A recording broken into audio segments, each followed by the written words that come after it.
Welcome to the Sharkpreneur podcast with Kevin Harrington and Seth Greene. Kevin Harrington is the inventor of the infomercial, one of the original sharks from the hit TV show Shark Tank, and has generated over $5 billion in TV and digital direct response sales. Seth Greene is the world's first trusted authority on cutting-edge direct response marketing, a best-selling author, and the only 3-time Marketer of the Year nominee. On the podcast, Kevin and Seth interview Sharkpreneurs who share straight talk on what it takes to explode your business.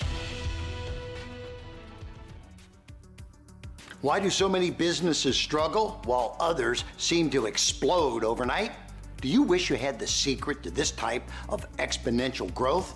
Now, I've scaled more than 20 businesses to over $100 million, and it's not just luck. In my new book with Mark Tim, Mentor to Millions, you'll learn the repeatable framework I use in all my business ventures for massive success. Order at kevinmentor.com and get over $1,000 in bonuses. Head to kevinmentor.com. Welcome to the podcast. This is Seth Greene. Today I have the good fortune to be interviewing Charlie Goddard, who is General Counsel at the Bonati Spine Institute. Charlie, thanks so much for joining us. My pleasure. Thanks for having me on. All right, let's go back in time a little bit. What inspired you to go to law school in the first place? So about 20 years ago, I was a musician. I used to play guitar and had long hair and tight jeans before a hipster was hipster. So it wasn't the typical path, but when I lived in Nashville, I did a lot of traveling. And through that traveling, became interested in environmental issues. And that was, in a way, the impetus for going back to Florida and finishing my degree. I got a degree in environmental policy and did some internships and quickly realized that a lot of the decision makers had law degrees. And so it wasn't necessarily a well mapped out plan, but following opportunity was how I ended up in law school. Okay. And then there are a lot of areas of law you could have specialized in. How'd you end up as general counsel? Wow. So, if I were to plot this out, I don't know that I could have planned it any better, but I was interested in environmental law when I first started practicing. This was approximately 11 years ago. I quickly realized that sadly, environmental lawyers don't always make enough money to foot the student loan bill. So I realigned my practice towards healthcare and professional liability. And through a friend of a friend, after working in a AmLaw 100 law firm, they said, hey, we've got an opening for a general counsel position, and one meeting led to the next, and that's how it played out. Okay, I'm sure the longer version should be in a book somewhere. Yeah. Obviously, there's a longer story there. This is the abbreviated version. That's the abbreviated version. Appreciate it. So, first of all, what is the Bonati Spine Institute? So it's a health enterprise. We do a lot of ambulatory surgical procedures, deal with clients. My role is really multifaceted. I wear a lot of hats. It's nuanced, multidimensional. I'm involved in everything from the process improvement of routine tasks to coordinating information between legal and other information silos in the company, as well as the guardianship function a typical attorney would have, as well as advancing the company goals and basically the advancing the company in that regard. That makes a lot of sense. What does I know it changes all the time, but what does a typical day look like for you? What do you do all day?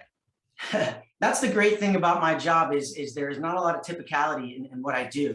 So there are a variety of red flag issues. And broadly speaking, we're talking about regulatory compliance. Cybersecurity is a huge issue these days.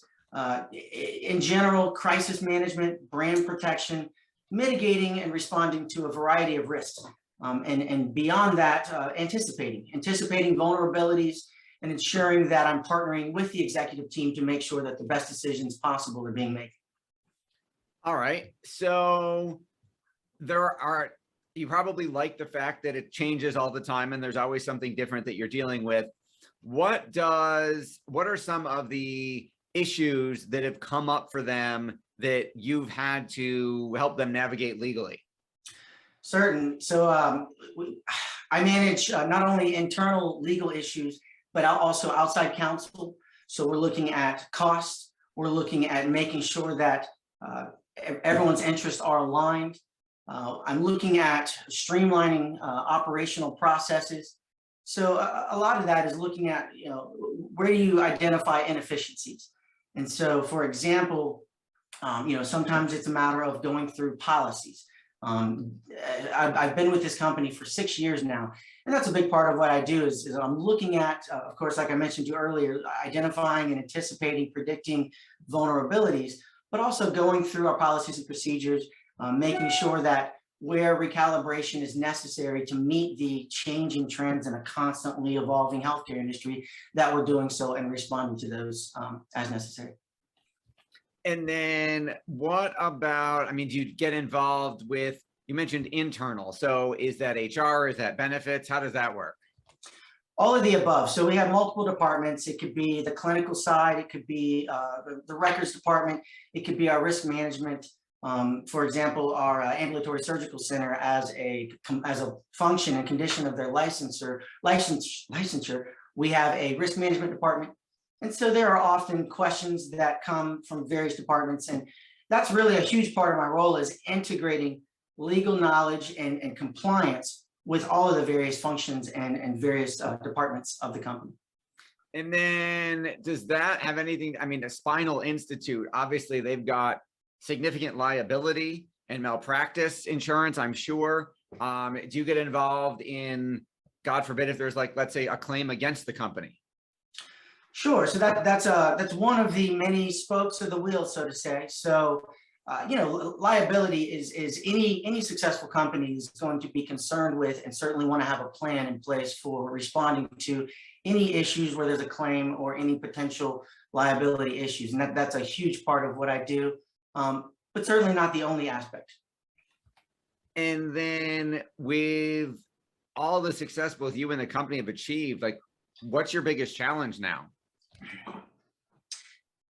There's a lot of challenges.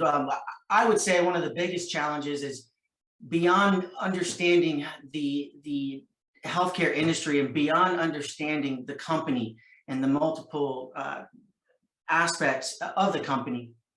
The biggest challenge is often understanding the personalities of those in charge with running the business. And so that requires intellect, it requires people skills, and it requires the ability to persuasively communicate so that consensus can be reached in the best way possible. And then your passion is obvious. What do you like best about what you do? So as cliche as it may sound, helping people is what I enjoy best, whether it's company execs, outside counsel, clients, vendors, patients, employees, or my colleagues. Anytime there's an opportunity to help someone, whether it's professionally or personally, that to me is the most rewarding part of what I do. Awesome. And then what do you do outside the office? What do you do for fun? A lot. So I just finished building probably the largest treehouse in the city of Tampa. That was fun. I am the lucky husband of a beautiful wife and the father of 2 beautiful children. That certainly takes up a lot of the time outside of the office or outside of my home office where I'm at today. And I've got a wonderful circle of friends and fun professional activities that I'm involved in here in Tampa. And so that's where I spend my time when I'm not at work. Awesome. Now, do you get involved in terms of vetting vendors and vendor selection and making sure, negotiating that contract and making sure everybody holds up to their end of the bargain? Certainly. That's also one of the roles of a general counsel, is that you're going to be involved in looking at any transactions, whether it's a contract with a vendor, whether it's some sort of a service provider, whether it's a business associate. There's HIPAA implications to always be aware of. And so certainly anytime there's an issue with the vendor, usually I like to start by picking up the phone and talking to people before sending out a nastygram. But certainly that is part of what I do, yes. And how does everybody, you talked about dealing with personalities. How do you balance that? Because I'm sure there's very differing personalities inside the business. How do you kind of walk that fine line?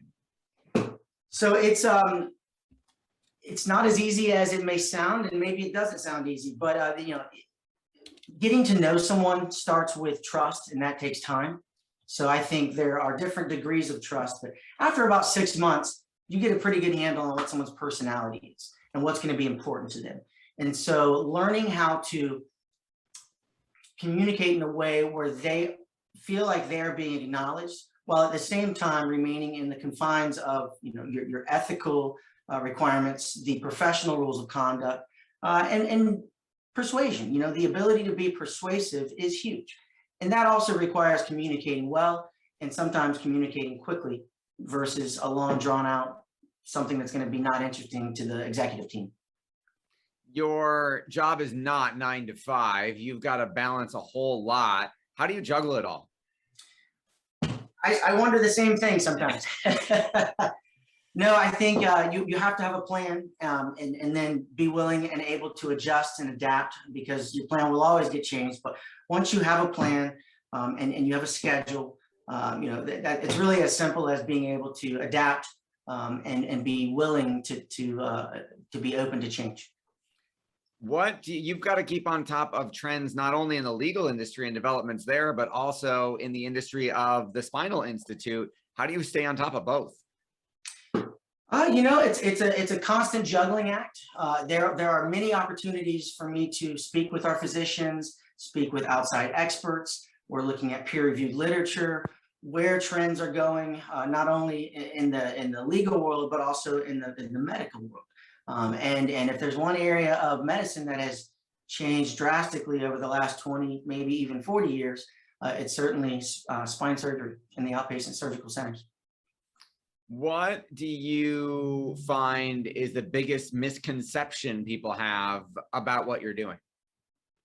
I think the biggest misconception with a general counsel is that, we're just lawyers and it's an easy gig.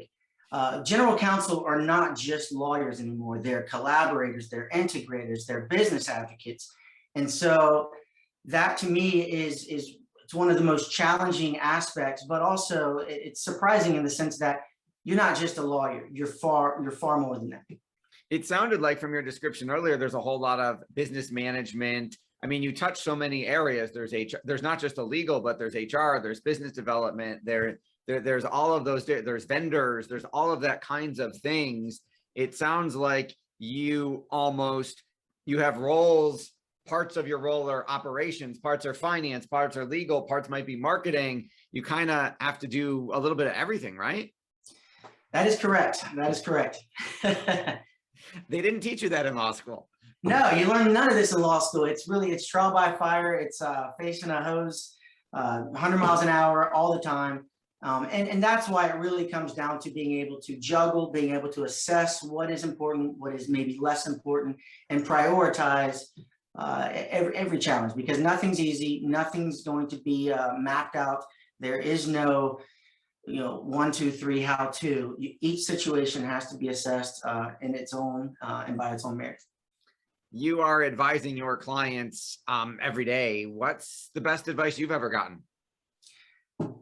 I hate to be cliche, but honestly, the best advice I've ever received was to continue to learn, always learn. And in an industry that is constantly changing, as a father of 2 wild and crazy kids, as an attorney, as a general counsel for a very complex company, the ability to constantly learn has been the best advice I've ever received. Do you find that when you are able to, when you leave the office, actually leave it at work, or are you still mentally there later? I try. I think there's real value in trying to create some sort of a buffer and separation. At the same time, there are times where the demands of work don't allow for that. Fortunately, I'm in a position where I am able to communicate with my wife if it's going to be demanding, or communicate with my company if I need that family time and that separation. And ultimately, we all reach a consensus on that. All right. Well, we know your time is incredibly valuable. We greatly appreciate you spending a little bit of it with us. For our folks who are watching and listening and want to learn more, where is the best place for them to learn more about you? Right Now it's probably going to be LinkedIn. I think my profile is Charlie G81. That's CHARLIEG81. All right. Well, this has been Seth Greene with Charlie Goddard of the Bonatti Spine Institute. Special thank you to financial advisor Robert Lehman, who connected us. Charlie, thank you so much for joining us. Thank you. It's been an absolute pleasure. All right. Thanks, everybody, for watching or listening. We'll talk to you or see you next time. Do you need money to fund your idea, product, or service? Are you ready to take your business to the next level, but need capital to get it done? Kevin Harrington has heard more than 50,000 pitches and knows how to help you make the perfect pitch to get the funding for your entrepreneurial dream. He's distilled the process down in his perfect pitch cheat sheet, and it's yours for free. Just text PITCH to him right now at 727-888-2100. Text PITCH to 727-888-2100 right now and claim your free perfect pitch cheat sheet. Text PITCH to 727-888-2100 to start funding your dream today. This show has been produced by Market Domination, LLC. To discover how you can have your own show completely done for you and turn it into a real published book and become the authority in your marketplace, go to www.marketdominationllc.com/podcast offer.